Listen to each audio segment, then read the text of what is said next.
Stajımın son haftasına bari geç kalmayayım diye sabah 8'de evden çıktım. Sokakta yürüdüm, vapurda yürüdüm, metroda yürüdüm. Metrodan indim, iş yerine yürüdüm. Asansörde 5 kişiye sahte bir gülümsemeyle günaydın dedim. Toplantıya girdiler, beni de çağırdılar, şaşırdım. Aylık bütçeyi konuştular, genel gelirleri konuştular, faturaları konuştular. Gömleğime kahve döktüm. Kahve lekesini çıkartan deterjanlar hakkında konuştular. Hoşlandığım stajyer kızın yan masamda oturan feci antipatik bir heriften hoşlandığını fark ettim. Bir süre internette gezdim, sonra İzmir'e uçak bileti aldım. Uçak biletim saat 1'eydi. Midem bulanıyor, başım dönüyor dedim, işten izin aldım çıktım. Havaalanına gittim, uçağa bindim. Uçak kalkarken korktum, inerken rahattım. Minibüse bindim, Alaçatı'ya gittim. Sahilde Özgür Ulusoy'u gördüm. Bana baktı sandım, heyecanlandım. Kitesurf kiraladım, rüzgarı yakaladım. Gün batana kadar hayvan gibi kitesurf yaptım. Hava karardı, dışarı çıktım. Salı akşam olmasına rağmen çok kötü değildi. Zıplarken 2 kere yere düştüm.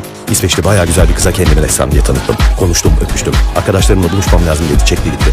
DJ kötü çalmaya başladı, daha iyi bir DJ buldum.